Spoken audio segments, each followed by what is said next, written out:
मेरी बहन ज़बरदस्ती मुझे अपने पति के साथ सुलाकर खुद सारी रात बाहर रहती। एक रात मेरे जीजू को पता चला कि मैं उसकी पत्नी नहीं बल्कि साली हूँ। मेरे जीजू ने मेरे साथ ऐसा काम किया जिसे सुनकर आपके होश उड़ जाएंगे। रात को मैं गहरी नींद में थी। मुझे महसूस हुआ कि मुझे कोई जगाने की कोशिश कर रहा है। मैंने अपनी धीमी धीमी आंखें खोलकर देखी तो मेरे बेड के पास मेरी बहन खड़ी थी। मैं फौरन उठकर बैठ गई। पहले दिमाग में ये ख्याल आया कि जीजू को कुछ हो तो नहीं गया, कि वो इस वक्त मुझे जगाने आई है।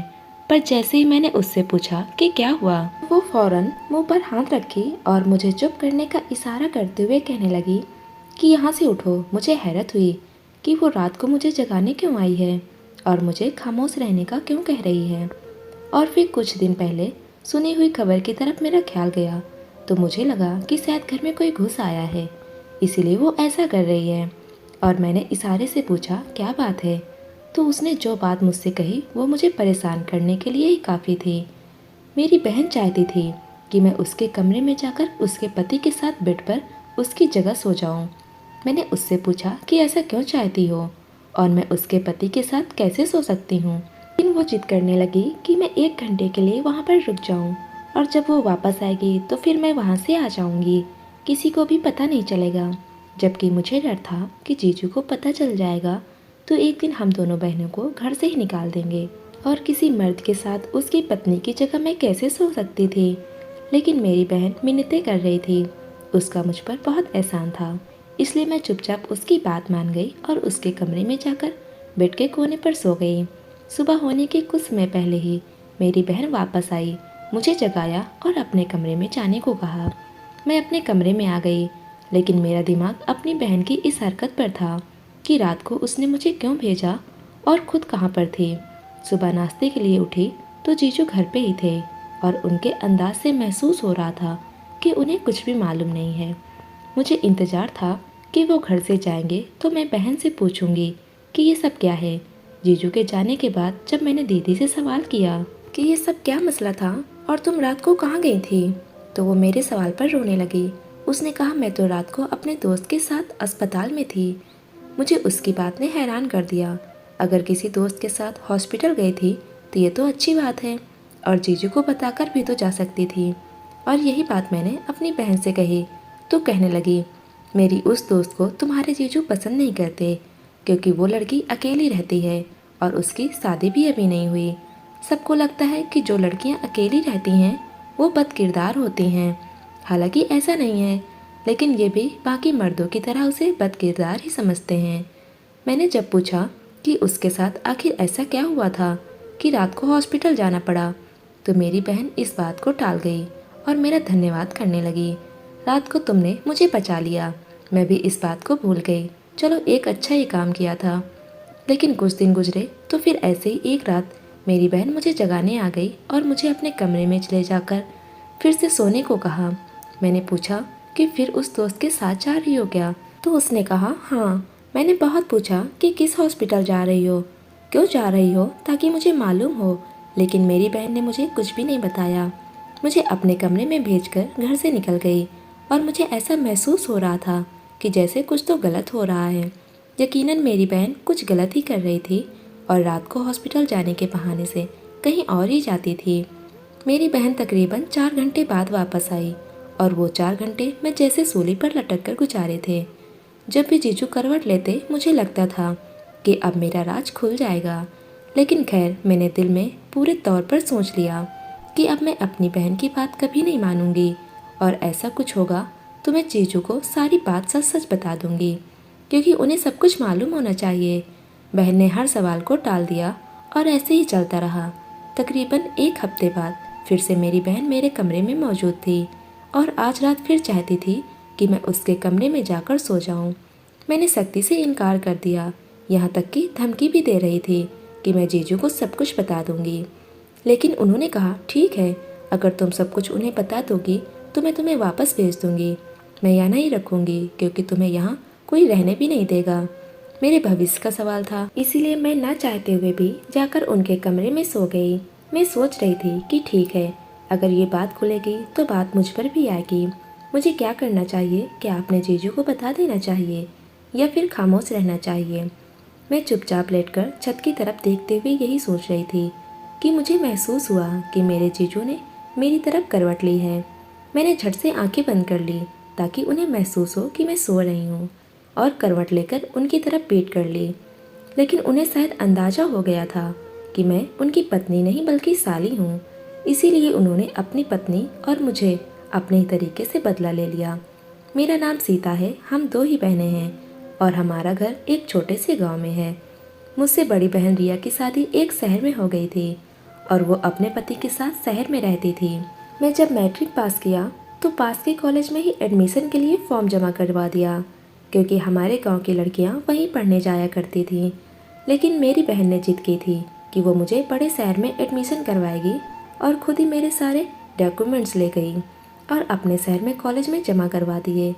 जब मेरा एडमिशन हो गया तो उसने खुद से ही कहा था या तो मैं उसके घर में रहूं या फिर पास में ही रहूंगी। मेरी बहन ने अपने पति और मम्मी पापा को कैसे राजी किया मुझे नहीं मालूम। मैं तो खुशी थी कि मुझे एक शहर में कॉलेज में पढ़ने का मौका मिल रहा है और गांव छोड़कर शहर में आ गई। मुझे यहाँ आए ज़्यादा दिन तो नहीं हुए थे, लेकिन हर कदम पर मेरी बहन मेरे साथ देती थी।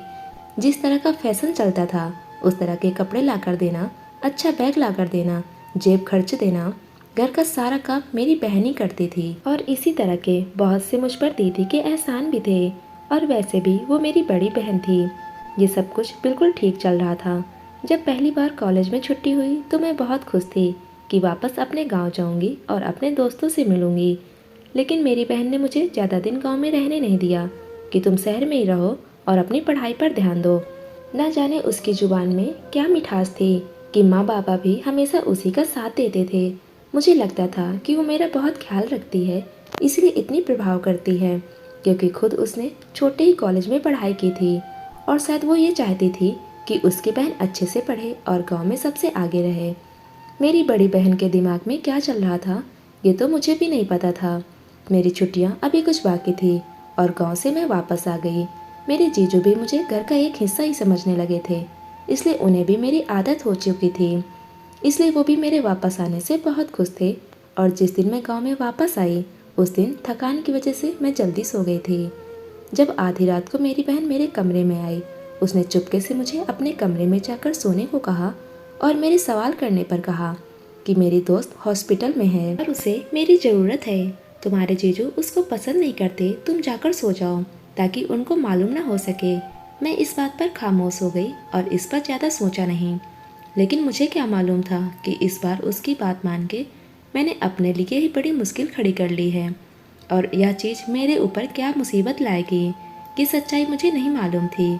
इस बात को एक हफ्ता ही गुजरा था कि दोबारा से मेरी बहन ने मुझे कमरे में जाकर सोने को कहा। मैं तो बहुत बहस कर चुकी थी, लेकिन आखिरकार मुझे उसकी बात को मानना ही पड़ा और जब 2 से 3 बार यही सब चीज़ें होती रहीं तो मैंने बहस करना भी छोड़ दिया था और जब भी वो मुझे जगाती खामोशी से उसके कमरे में जाकर सो जाती थी। लेकिन एक दिन मुझे ऐसा महसूस हुआ जैसे मेरे जीजू जग रहे हैं और उनको मालूम है कि बिस्तर में उनके साथ उनकी पत्नी नहीं बल्कि साली है। मुझे डर लग रहा था और मैं सोच रही थी कि उन्होंने मुझसे सवाल कर लिया तो फिर मैं क्या बोलूँगी। न जाने कैसे कुछ घंटे मेरी बहन वापस आ गई। दूसरे दिन सुबह दीदी को बताया कि मुझे लगता है कि रात को जीजू जग रहे थे और उनको सब कुछ मालूम है। लेकिन मेरी बहन कहने लगी कि नहीं, उन्हें कुछ भी मालूम नहीं है। अगर मालूम होता तो यकीनन वो तुमसे सवाल करते या फिर मुझसे सवाल करते। तुम डरो मत। मुझे उसकी तसल्ली से बिल्कुल भी सुकून नहीं आ रहा था। अब तो मेरा कॉलेज भी शुरू हो गया था और ये सब सिलसिला भी जारी था। मेरी बहन पहले हफ्तों में एक बार जगाया करती थी और अब तो हर 2-3 दिन बाद चली जाया करती है। मेरी बहन मुझे कभी नहीं बताती थी कि वो कहाँ जाती है और इस सवाल को सख्ती से टाल देती थी। और हैरत की बात यह थी कि वो जिस दोस्त का नाम बताती थी उस दोस्त को आज तक मैंने कभी नहीं देखा था। ना ही कभी वो हमारे घर आई थी और ना ही मेरी बहन कभी दिन की रोशनी में उससे मिलने जाया करती थी। मुझे तो शक हो रहा था और मुझे पूरा यकीन था कि जो कुछ वो कर रही है मेरे जीजू जानते हैं, लेकिन बहन कुछ नहीं बता रही थी। मैंने सोच लिया कि इससे पहले बात खुल जाए मुझे सारी हकीकत मालूम करनी होगी, इसलिए मैंने सारी प्लानिंग करके रखी थी। 2 दिन हो गए थे और बहन ने मुझे रात को अपने कमरे में जाने को नहीं कहा था। इसलिए मुझे पूरा यकीन था कि आज की रात वो ज़रूर कहेगी। इसलिए जब रात को बहन ने जगाया तो मैं चुपचाप उसके कमरे में जाकर बिस्तर पर लेट गई और बहन ने जब देखा कि मैं लेट गई हूँ तो वो घर से निकल गई। लेकिन मैंने पहले ही प्लानिंग करके रखी थी, इसलिए मैंने फ़ौरन बिस्तर को अपना शरीर बनाया और दबे कदमों के साथ उसका पीछा करके घर से निकल गई। मुझे इस चक्कर में डर भी लग रहा था, लेकिन मुझे सच्चाई का पता भी तो लगाना था। मुझे नहीं मालूम था कि इसका अंजाम क्या होगा, लेकिन जहाँ मेरी बहन जा रही थी मैं उसके पीछे पीछे जा रही थी। मुझे इस बात की भी परवाह नहीं थी कि मेरे जीजू जग गए तो फिर क्या होगा, क्योंकि मुझे पहले से ही यकीन था कि वो सब कुछ जानते हैं। गली में बहुत अंधेरा था और मैं बहन के दबे पाँव पीछे पीछे चल रही थी। मैंने काली चादर ले रखी थी और अंधेरे का हिस्सा मालूम हो रही थी। मैं बहुत ज़्यादा डरपोक थी, दिल में बहुत डर लग रहा था, लेकिन मेरी बहन बगैर किसी डर के और खौफ के आगे जा रही थी। मुझे यूँ लगता था जैसे उसे एहसास हो रहा हो कि कोई उसके पीछे आ रहा है, क्योंकि वो थोड़ी देर के बाद रुक के पीछे ज़रूर देखती थी। लेकिन मैं अंधेरे में काली चादर लेकर चल रही थी, इसलिए शायद उसे नज़र नहीं आई। मैंने देखा कि मेन रोड पर मेरी बहन एक गाड़ी में बैठकर चली गई। अंधेरे की वजह से गाड़ी का नंबर भी नहीं देख सकी और हैरत की बात यह थी कि गाड़ी की हेडलाइट वगैरह भी ऑफ थी और गाड़ी भी काले रंग की थी। इससे मुझे कुछ भी मालूम ना हो सका कि वो कैसी गाड़ी है, उसका नंबर क्या है। मेरे पास जब कोई रास्ता नहीं था, इसलिए मुझे वापस आना पड़ा। मैं खामोशी से अपनी बहन के कमरे में आ गई और उसकी जगह जाकर लेट गई। लेकिन मुझे इस रात यकीन था कि मेरे जीजू जग रहे हैं, लेकिन उन्होंने मुझसे कोई सवाल नहीं किया और ना ही मैंने कोई आवाज़ पैदा की। बिल्कुल खामोशी सी लेटी रही। फिर 3 घंटे के बाद रिया वापस आई और उसने मुझे खामोशी से इशारा किया और हमेशा की तरह मैं उठकर अपने कमरे में चली गई। वो अपनी जगह पर लेट गई, लेकिन मैं सोच लिया था कि आज सुबह अपनी बहन से फिर सवाल करूंगी कि वो कहाँ जाती है।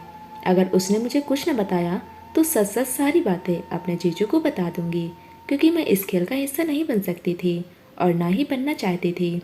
मुझे अपनी बहन पर हैरत हो रही थी कि वो कैसे ये सब कुछ कर रही है, क्योंकि मुझे यकीन था कि वो गलत रास्ते पर चल रही है और उसकी ऐसी कोई दोस्त नहीं है। यकीनन 2-3 घंटे के लिए वो किसी लड़के के साथ जाती है। और जब मैं अपनी बहन के मामले में बहुत गौर कर रही थी तो मुझे अंदाज़ा हुआ कि मेरे जीजू की सैलरी इतनी ज़्यादा अच्छी तो नहीं थी, तो फिर मेरी बहन रोज़ रंग बिरंगे सूट कहाँ से लाती है और मुझे भी पॉकेट खर्च देती है। ये सारे पैसे उसके पास कहाँ से आते हैं। जैसे जैसे मैं सोचती जा रही थी, मुझे हर कहानी में शक नज़र आ रहा था।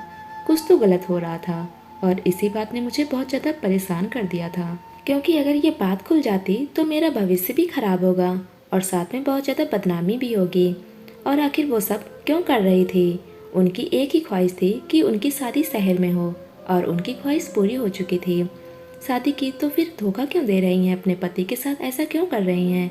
इस किस्म के बहुत से सवाल थे, लेकिन मेरे पास जवाब नहीं था। जवाब मेरी बहन के पास था, जो मुझे बिल्कुल जवाब नहीं देना चाह रही थी। मुझे उस हर सवाल का जवाब चाहिए था, इसलिए मैंने दूसरे दिन सुबह कॉलेज से छुट्टी ले ली और जीजू के ऑफिस जाने के बाद अपनी बहन से सवाल किया कि वो कहाँ जाती है और किसके साथ जाती है। मैंने उससे कहा, मुझे सब कुछ सच सच बता दो, क्योंकि मैं जानती हूँ कि वो किसी गलत रास्ते पर निकली है और कल रात मैं ही उसका पीछा कर रही थी। और अभी अगर उसने मुझे सच नहीं बताया तो मैं उसके पति को सब कुछ बता दूंगी। मेरी बात सुनकर कुछ देर तो मेरी बहन परेशानी में आ गई, लेकिन फिर उसने कहा कि अगर मैं किसी के साथ जाती हूँ तो ये मेरा मसला है, तुमको इसमें पड़ने की ज़रूरत नहीं है। मैं तुम्हें यहाँ इसीलिए लाई थी कि तुम मेरा साथ दो। मेरा और तुम्हारा चेहरा एक जैसा है।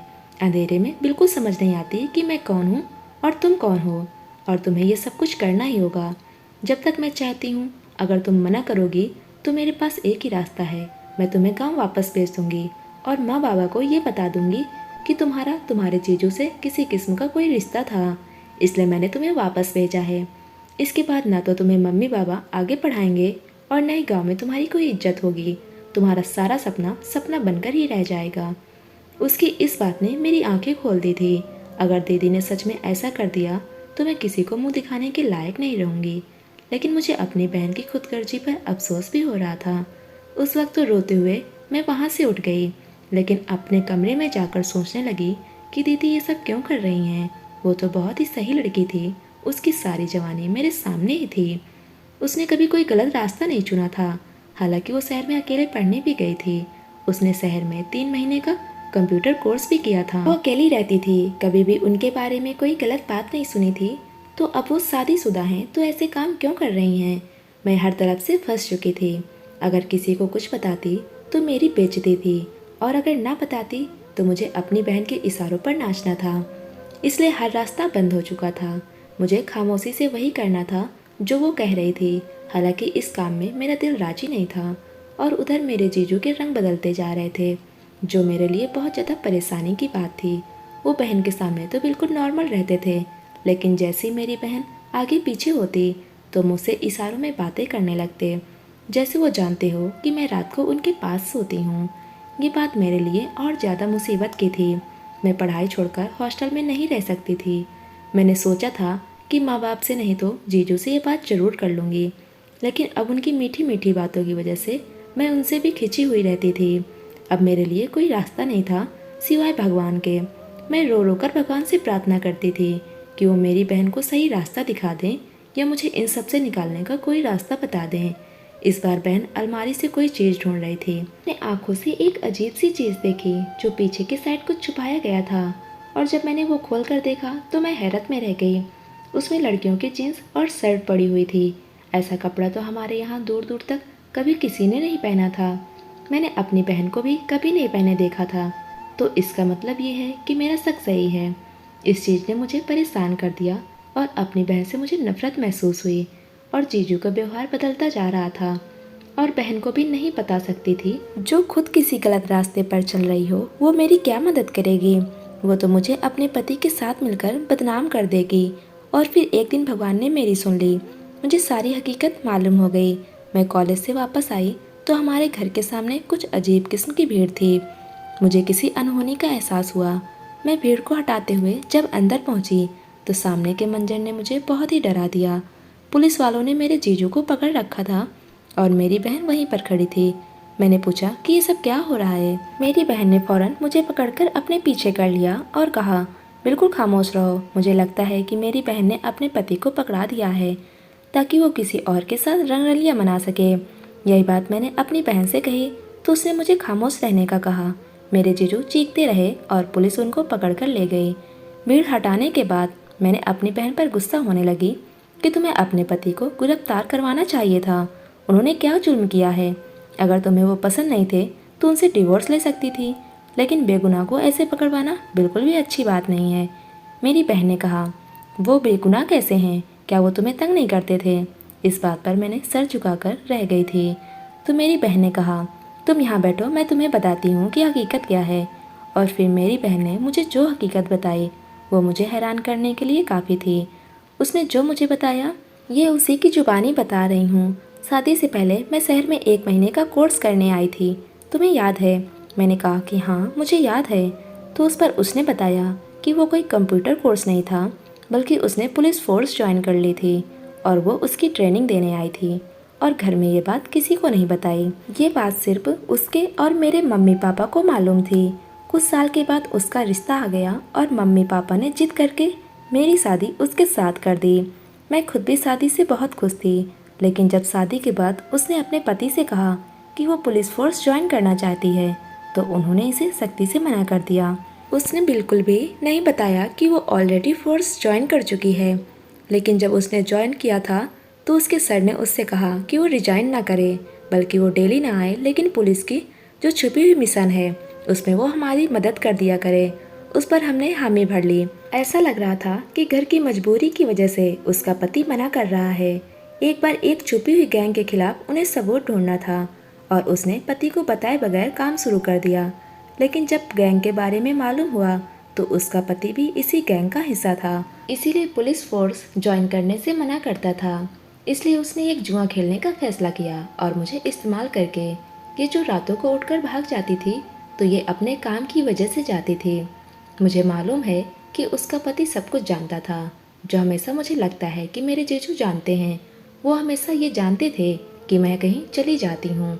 मसला ये था कि उसकी नीयत तुम पर खराब हो चुकी थी, इस वजह से वो हम लोगों पर हाथ नहीं डाल रहा था, और वो चाहता था कि उसके पहले मुझे रंगे हाथों पकड़े, और इस बात को बुनियाद बनाकर वो मुझे छोड़कर तुमसे शादी कर ले। लेकिन मैं उसके बंदों के हाथ कभी नहीं आई और मैं सब कुछ जानते हुए भी आंखें बंद करके बर्दाश्त कर रही थी, क्योंकि मुझे मालूम था कि इस वक्त जो हो रहा है वो एक जुआ है और आज मैं खुद उसकी गिरफ्तारी की है, क्योंकि मैं अपने पति को खो सकती हूँ लेकिन अपनों के साथ गद्दारी नहीं कर सकती। मुझे अपनी सोच पर शर्मिंदगी होने लगी कि मैं अपनी बहन के बारे में क्या क्या समझ बैठी थी। मैंने दीदी से माफ़ी मांगी, उसने खुले दिल से मुझे माफ़ कर दिया। मेरी बहन ने अपने पति से डिवोर्स ले ली और पुलिस फोर्स ज्वाइन कर लिया। हम अभी इसी शहर में रहते हैं, लेकिन अब मेरे सर पर किसी जीजू का साया नहीं था और ना ही मुझे डर सताता था कि मेरी बहन किसी गलत रास्ते पर चलेगी और मुझे इस्तेमाल करेगी, क्योंकि आंखों का देखा हमेशा सच नहीं होता। दोस्तों, उम्मीद करते हैं आज की कहानी आपको पसंद आई होगी। पसंद आई हो तो वीडियो को लाइक कर लें, चैनल पर नए हो तो चैनल को सब्सक्राइब करें। धन्यवाद दोस्तों।